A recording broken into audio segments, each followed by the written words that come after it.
Okay, guys. Well, welcome back again. We are in the last episode of this Q&A with FKK. I think we had a great experience with some of the college coaches.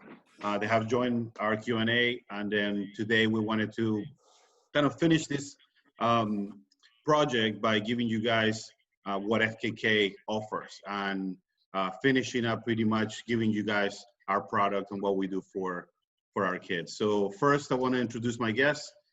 Tonight, I have Juan Uribe with us, which is a college coach at ASA and also part of our staff.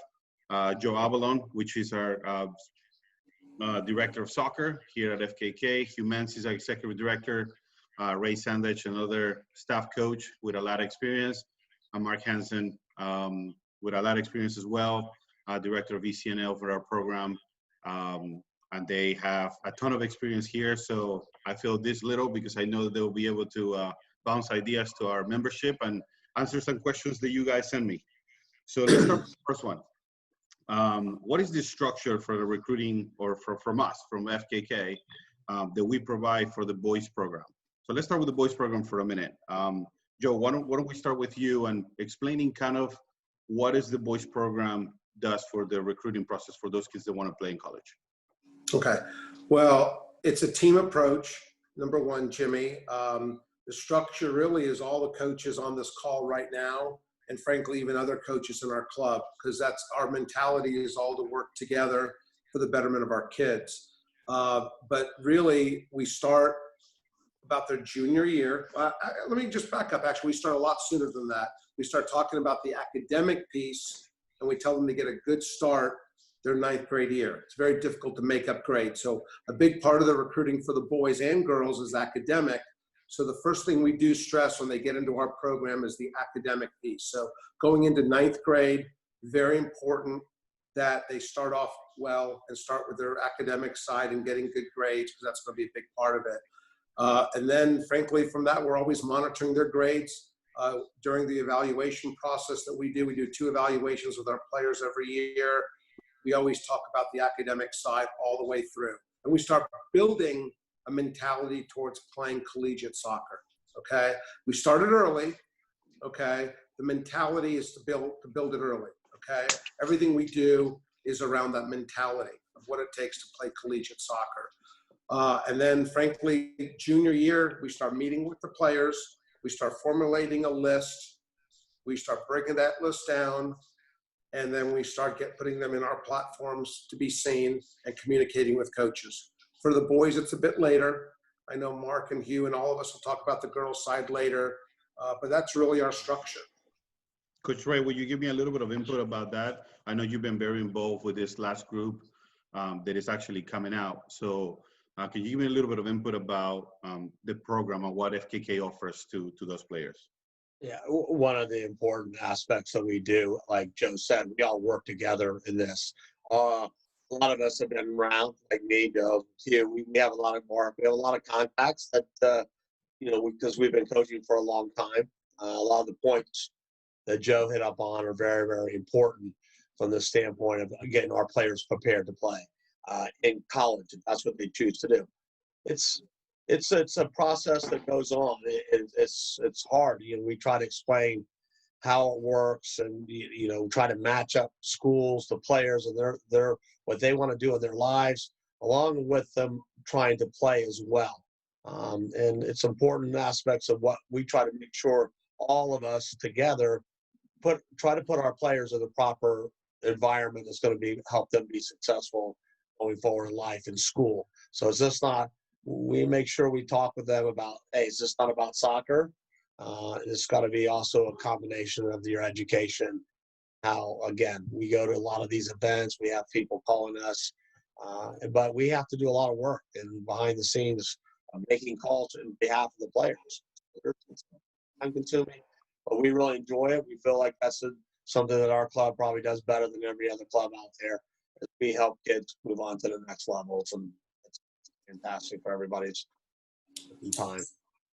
Mark, why don't you talk to us a little bit about the girls program? I know it's different because obviously on the girls side, the process is a little early. So can you talk to us about the structure and what the plans are and within the club? Yeah, I think the biggest thing, like everyone said to this point is that it's a collective effort. We try to meet with them early on in their freshman year and try to establish that the academics is the most important part.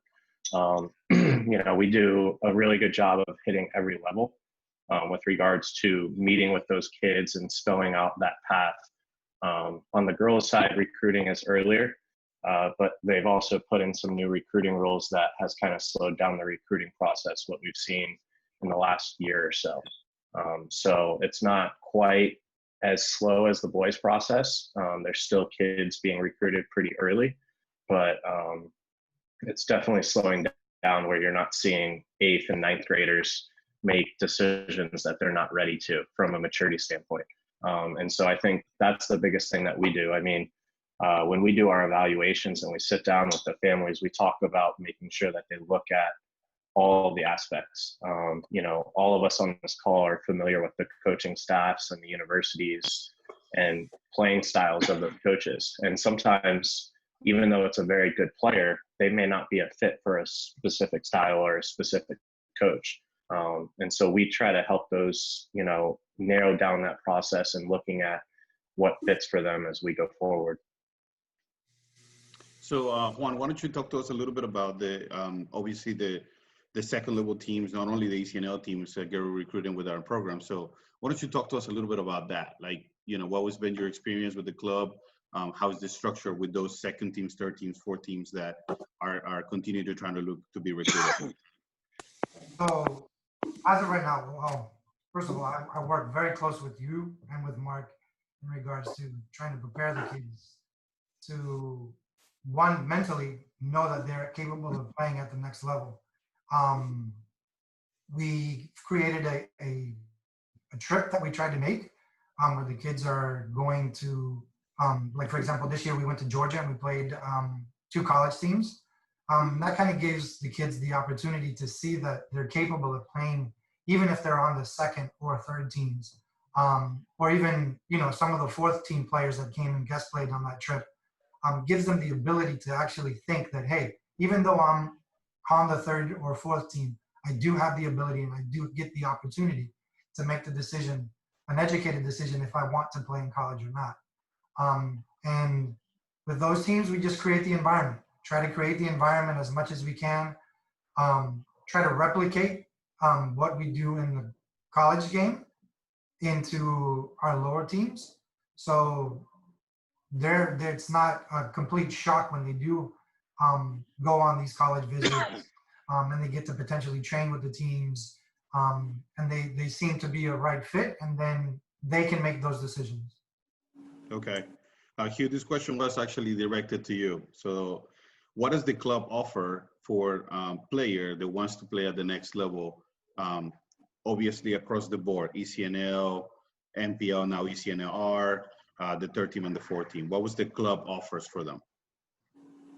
Well, obviously, we try to be a club that's comprehensive to all skill level, which is important to us. We feel that everybody that comes through the door, we have a program for them. So that's important for us. The biggest thing that we offer, obviously, is the college support system that we have in place. We're talking about, obviously, different levels of leagues. The ECNL level, now we're part of the ECNLR, which is going to have another big showcase to showcase our players. And then, and obviously, the biggest thing that we have is our college ID camps that we have. And I think that's been well attended. The boys was a complete surprise. Joey and Ray did a real good job of getting numbers in. We had close to 80-something plus boys at that camp with some great coaches there.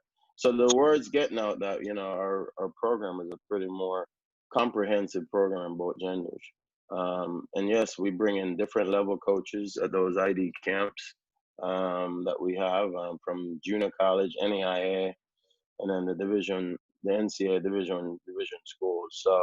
So we do try to go across the board based on their skill level and try to place them in the right areas that they need to go. And that's the biggest thing, when I think we get to that point a little earlier than a lot of clubs, that we try to direct them in an area earlier.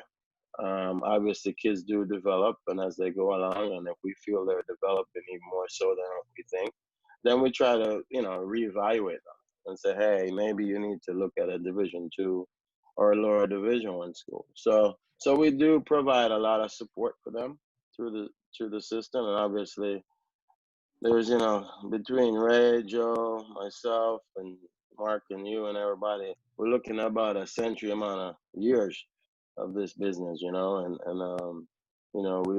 have coaches that played for us or coaching in college, so that's something that as Resurrect what we've done, and we get coaches calling us about players outside of our club, so that's the reputation that we have, and we try to maintain that, and that's the biggest thing for us. We're honest about our kids, and we're honest to our kids, and we're honest about them to coaches, and when they come out, they trust our opinion on things, so that's why we have quite a bit of people that show up to our games, because if kids are right into certain schools, they know that these kids are able to play at their schools. So let's talk about specific for numbers. Let's start with the boys first. Coach Ray, can you kind of give me an idea of the last this last class that we just finished, 2020? I know some of them are in process as well, but can you give me a specific numbers, please? Yeah, we had a tremendous year from the standpoint of having players who wanted to go on and continue playing in college, as well as well as placing them. I'm pretty sure we're 8, 9, or 10 that officially that have already made commitments to go on to schools, which that's been tremendous. We've been growing this boys side each year, and we're starting to reap the rewards of all the time we spend in with these kids, training them at the lower levels, all the way through till they get up to their senior juniors and senior years. So we had great success this year. So like I said, 9 or 10 committed. We've probably got another 2 or 3. Fortunately, the coronavirus has not been kind to them to finalize up some of their decisions. But we're still working and in contact with coaches for them. So, and we had 6 or 7 off the ECNL team. The MPL team had a couple, and there's either the next couple levels down also produced some players who could go on and play in college. So I'm extremely proud of the effort that all of us put in and the club to take the time and develop the players. It's been very, very satisfying as a coach to see these young guys come along and then continue to want to play. It's fantastic for me. Mark, can you give us the specifics on the girls side, please? Yeah, we've depending on the level, in total we're about at 42 to 43 kids total that are going on to play, and so that's a testament. Obviously, we don't have 42 players on just the ECNL level, or just on the ECNL and then that second level. So obviously that's a testament to the things that you do, Jimmy and Juan and Tibor and all the other coaches on our staff, to really help those coaches find the right fit. And we have kids going to all over the country, Division 1, Division 2, Division 3, NAIA, junior college. So we really try to find the right fit for the kid, depending on what they need. Okay. The next one's for you, Hugh. Apparently, a couple people just wanted to ask you the question, so I'm going to go with that. Why is it important for a player to join the club early to be part of our development program and obviously play at the next level? Yeah, well, and that's a very good question. Whoever sent that in, because because we do such a good job, we tend to get kids a little too late. Because when they come in, and we're not saying that the other clubs are doing something bad or whatever. It just seems like they're coming into us, and then we have to reteach some things that we feel that they need to get to go to the next level. And it's sometimes you need time to do that, because the biggest thing, the personality trait, for them to want to go play in college, that's something that needs to be a character issue. So that has to change, and that takes time to change an individual on a personality trait. And then obviously the soccer aspects of things. We got some good athletes and they come to us a little late. So the better off for them to come in early, you become part of our program, become part of the system. We have the SSP aspects of things, which they go and lift weights and so forth, or they do speed and agility on the fields. That's something that's huge in the college level that, a lot of these kids come here and have never done that in their club. So, it's just basically a coach trying to do everything for that particular team, where we have specialized people that go into those parts and area of their development. So the earlier you come to our club, the better off you are, the better acclimated you are. We've had pretty good success of our kids moving on to the next level. And obviously, after listening to Erin talk the other day, how the transition of her going into ECU was very good because of what we've done, with her, and she was able to cope. She had a rough freshman year that she had to deal with, and that's the part that's transitioning from being mom to having no mom, and that always happens. But from a soccer standpoint, she was fine. She was fine on that frontier. She just had to grow up as a kid, and that's something that she talked about, how the club has been such a huge asset in helping her get to that point. True.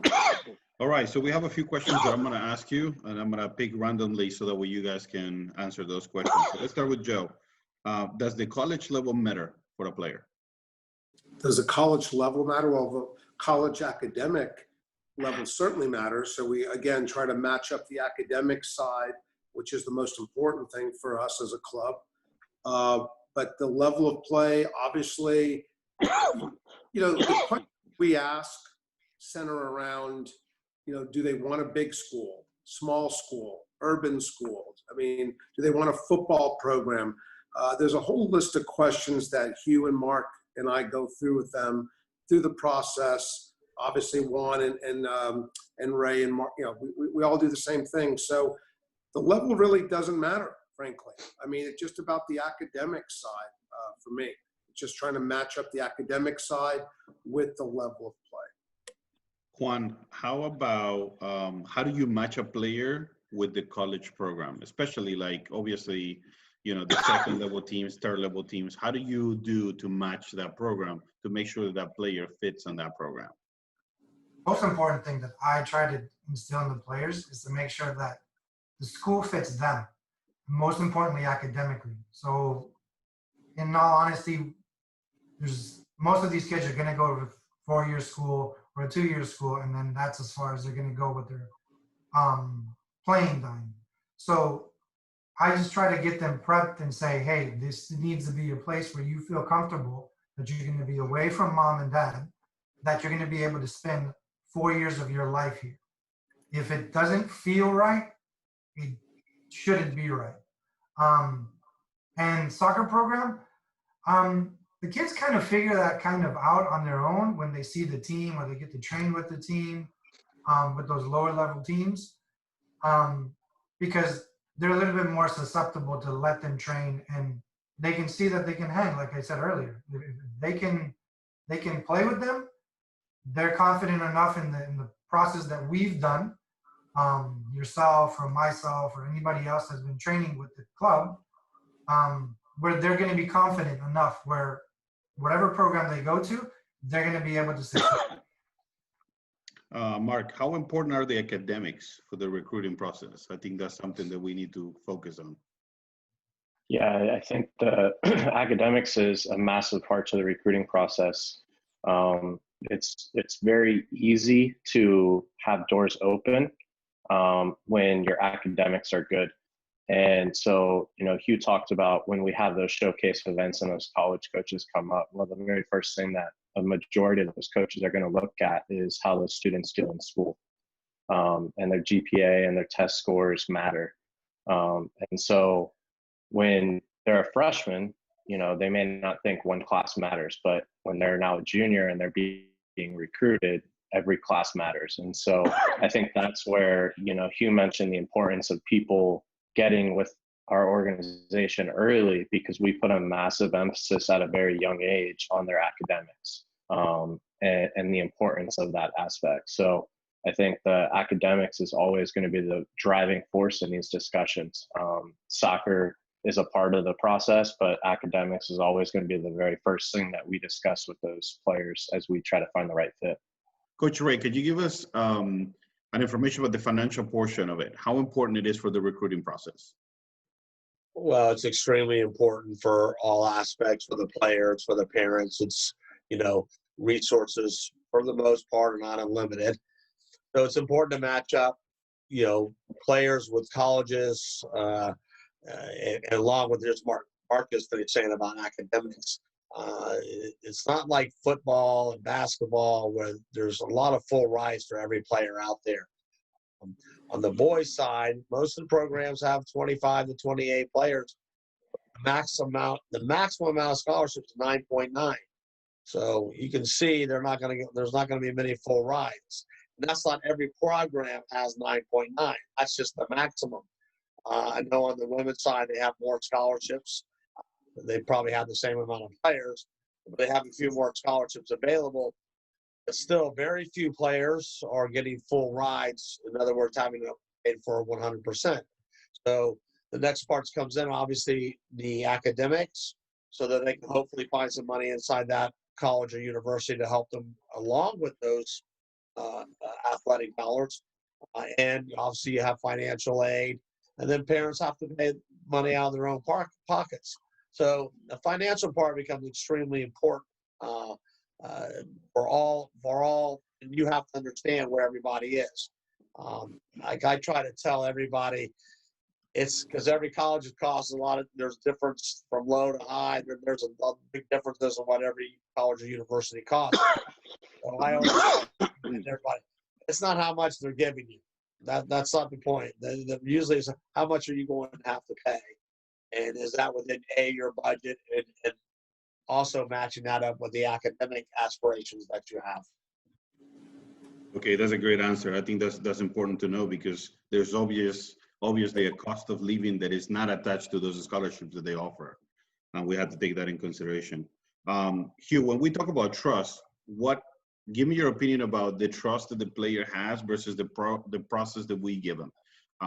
That process, the coaching staff, the information that they give us, the ID camps, trusting that our process is good. Like, can you give me your opinion about that trust?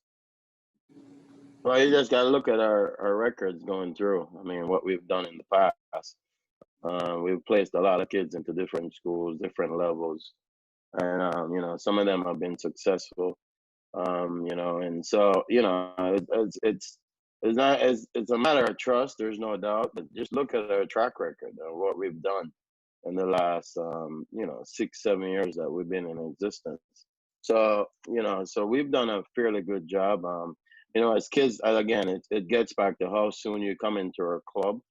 You start to believe in what we're doing. You believe in our staff. You believe in our philosophy, and you start creating trust through all that aspects of it. So the sooner they get into our club, they develop that trust, and they realize that what we're doing is the right way. The pathway is pretty laid out for them, and again, it's up to the club. There's no doubt, but most of the percentage falls back at the player.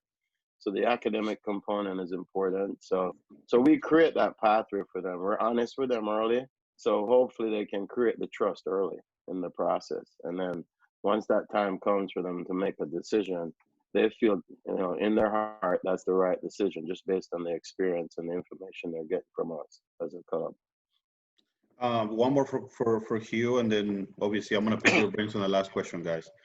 Hugh, one of the questions was, what kind of upgrades are we doing in our coaching staff, in our structure to try to help more kids to go to college? Obviously, from the year prior to last year to now the year coming up, I know that we hire more people, in the staff. We do more events. Can you talk a little bit about the upgrades that we have done from the past to now, to where we're sitting now, which I believe this year, like early in the Q&A, Joe said we kind of breaking records now on the amount of kids that are going. So can you talk a little bit about the upgrades that we're getting? Well, obviously with you know, the landscape of soccer has changed. So the ECL now is the top platform, and we're pretty proud of that, to be part of that. So the landscape has upgraded us. You know, that's a dramatic upgrade of what we've been doing.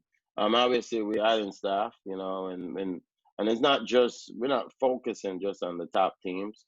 We're also focusing on the lower teams also, because we feel like, because of the success we've been having of sending our, you know, our second, third, fourth team players to college, we feel we have to be upgraded on every level. And you know, so I think the platform has done it for ourselves. The landscape have changed, and it puts the ECNL up in the forefront right now as the top league in the country. So we know that the exposure is going to be there for them. And then, you know, and obviously we've added Eddie Quintana is coming on the growth side to give us some more push on the growth side to help us through that process and alleviate some of the release some of the stress on some of these other coaches. Eddie has a huge amount of experience, and you know he's a fantastic coach, and we feel like he's going to be a huge addition to what we have. On the boys' side, you know, we feel like we've not touched the surface. We have the people in place. I think, like Ray was saying, that we've kind of drew the line early on the age groups that we want to really start focusing on. And now they're seniors now, and that's what's happening right now. All those kids are seniors now, so the system has really upgraded us. What we've done in the past, what the structure that we put in place, and it's not a 1 year thing, and it's not a 2 year thing. It's been a 5-6 year growth thing that we've put in place since then, and now it's coming to fruition. Yeah, I definitely testify that on the boys' side. We've been doing a fantastic job, and I know you guys continue to grow that. So let's go with the last question, and the last question is pretty much a tip. What tip would you give us to our membership that are going through the process or they're starting to this process? Let's start with one. The main thing is to put the work in. Put the work in, trust in what we have to offer. There's a method to the madness, and just a method to the process, to everything that we're doing. There's purpose to our training sessions. There's purpose to us being so open and honest with our kids, where they're looking to go to and where they shouldn't be looking to go to. And the biggest thing, just believe, because every one of our staff, from our youngest to our oldest teams, we care about where our kids are going and what they're doing. Joey? Yeah, I'll just say this. Every college game, for the most part, is live streamed. So I'd say to our players, watch games. Before you tell me you want to go to this specific school, have you seen that school play? Do you know their style of play? So just do, you know, continue to educate yourself. Start early, okay? And just educate yourself. Mark? Yeah, I think the one thing I would say is make sure you look at all the aspects of selecting a college. When you make those lists and you start to look at the process, don't just think about the soccer programs. Look at the academics, look at where the school's located, and then ultimately that last piece is the financial piece that Ray spoke about in a great deal of length and had some really good points on. Because the reality is, if you make a decision solely on one of those aspects, there's a possibility that you may not be happy when you go. And for us, the goal of every coach and every person in our club is that we help you find the right fit for 4 years, not just for one semester. And so you got to take into all that aspects, the academics, the social, the soccer aspect, and then the financial. Coach Ray? I think it's important when you start out the process here, you cast a big net to start out with. You have to, you know, it's all great to have ideas. I want to go to this school and that school, but you need to have a wide net when you first start and then narrow it down as time comes along. And one of the main things I will recommend to everybody is be flexible. Don't be just narrow-minded. You have to put your schools in priorities, put them in groupings that you feel that are good for you. as everyone's made fantastic points on this thing, it's got to be flexible, because what's the ultimate goals is that we want kids to be happy where they go to school at, and not can't just go like Mark said for one thing or the other. It has to be a good combination. Like I said, I recommend everybody be flexible and keep their horizons broad, and then narrow down as we get farther along in the process. You? Trust in our system. That's important. I mean, we already asked the question. We've been through it. We've done it. We've circled the wagons with it. We've got great experience here. And then obviously the last thing I would say, be accountable for your development. It's important. I mean, I think you can't depend on the club to develop you. You have to be accountable for it. We can only create the atmosphere and so forth. But at the end of the day, you got to look yourself in the mirror and say, this is what I really want. Because going off to school, it's a 4-year commitment. It's a huge commitment. It's a life changer. And it's important that you become an adult and realize that you're accountable for your development, your decisions that you make moving. And obviously, nothing wrong with put yourself in situations where you're going to fail. I mean, because that's going to happen in college. So it's important that you trust our system, because our system will put you in some tough situations that you will fail, and you got to figure out how to get out of that failure. So it's important to be open-minded to all those things and trust in the system. Well, guys, thank you so much for your time. I know I took a little bit of your night, and I appreciate the time you've given me. Hopefully, guys, you enjoy the Q&A. We do this with the intentions of giving you as much information as we can. And, this is for you. This is for those players that are looking for options. This concludes the Q&A. Hopefully, we'll continue to go this. Actually, hopefully we'll be able to be in the field and then actually do these questions with our coaches and, playing soccer the way we know how to do. So thank you so much for the opportunity. I hope you guys enjoy every single chapter. Thanks again for watching us. Thanks again for supporting us. Stay safe and stay healthy.